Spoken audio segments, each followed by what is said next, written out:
ನಮಸ್ಕಾರ, ನೀವು ನೋಡ್ತಾ ಇದ್ದೀರಾ ಶ್ರೀ ಮಾರಿಕಾಂಬಾ ಡಿಜಿಟಲ್ ಟಿವಿ. ನಾನು ಸೃಷ್ಟಿ ನಾಯ್ಕ್. ಕಾಫಿನಾಡು ಚಿಕ್ಕಮಗಳೂರಿನಲ್ಲಿ ಮತ್ತೆ ದತ್ತಪೀಠ ವಿವಾದ ತೀವ್ರಗೊಂಡಿದೆ.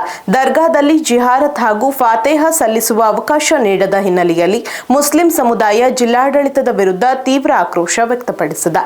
ಈ ವಿಚಾರ ಇದೀಗ ರಾಜಕೀಯ ತಿರುವು ಪಡೆದುಕೊಳ್ಳುವ ಲಕ್ಷಣಗಳು ಕಾಣಿಸುತ್ತಿವೆ. ಈ ಕುರಿತು ಸಂಪೂರ್ಣ ಮಾಹಿತಿ ಇಲ್ಲಿದೆ. ಚಿಕ್ಕಮಗಳೂರು ಜಿಲ್ಲೆಯ ಪ್ರಸಿದ್ಧ ಇನಾಮ್ ದತ್ತಾತ್ರೇಯ ಬಾಬಾ ಬುಡನ್ ಸ್ವಾಮಿ ದರ್ಗಾದಲ್ಲಿ ಮತ್ತೆ ವಿವಾದ ಭುಗಿಲೆದ್ದಿದೆ. ದತ್ತಪೀಠದ ಪೂಜಾ ವಿಧಾನಗಳ ಕುರಿತು ಸರ್ಕಾರ ಮತ್ತು ಜಿಲ್ಲಾಡಳಿತದ ವಿರುದ್ಧ ಮುಸ್ಲಿಂ ಸಮುದಾಯ ಅಸಮಾಧಾನ ವ್ಯಕ್ತಪಡಿಸಿದೆ. ಜಿಯಾರತ್ ಹಾಗೂ ಫಾತೇಹಾ ಸಲ್ಲಿಸುವ ಅವಕಾಶ ನೀಡದ ಹಿನ್ನೆಲೆಯಲ್ಲಿ ಭಕ್ತರು ತೀವ್ರ ಆಕ್ರೋಶ ವ್ಯಕ್ತಪಡಿಸಿದ್ದಾರೆ. ಜಿಯಾರತ್ ಅಂದರೆ ಸಮಾಧಿಗಳ ಬಳಿ ಪ್ರಾರ್ಥನೆ ಸಲ್ಲಿಸುವುದು, ಫಾತೇಹಾ ಅಂದರೆ ಸಮಾಧಿ ಬಳಿ ಸಿಹಿ ಇಟ್ಟು ಪೂಜೆ ಮಾಡುವ ಸಂಪ್ರದಾಯವಾಗಿದೆ.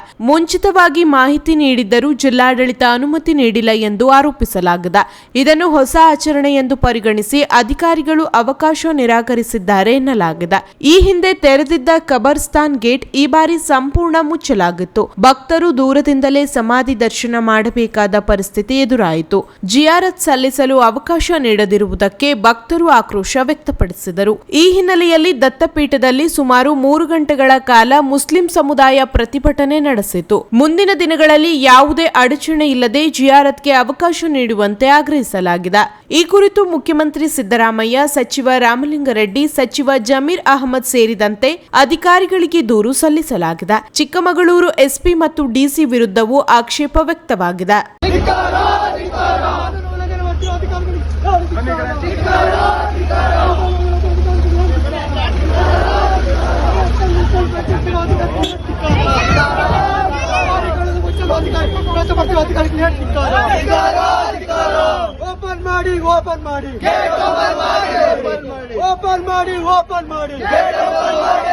ಸಂವಿಧಾನ ವಿರೋಧಿ ಅಧಿಕಾರಿಗಳಿಗೆ ಧಿಕ್ಕಾರ, ವಿರೋಧಿ ಅಧಿಕಾರಿಗಳಿಗೆ ಧಿಕ್ಕಾರ, ಅಧಿಕಾರಿಗಳಿಗೆ ಧಿಕ್ಕಾರ, ಮುಚ್ಚಲು ಪ್ರಯತ್ನಿಸಿರುವ ಅಧಿಕಾರಿಗಳಿಗೆ ಧಿಕ್ಕಾರ, ಸಂವಿಧಾನ ವಿರೋಧಿ ಅಧಿಕಾರಿಗಳಿಗೆ ಧಿಕ್ಕಾರ.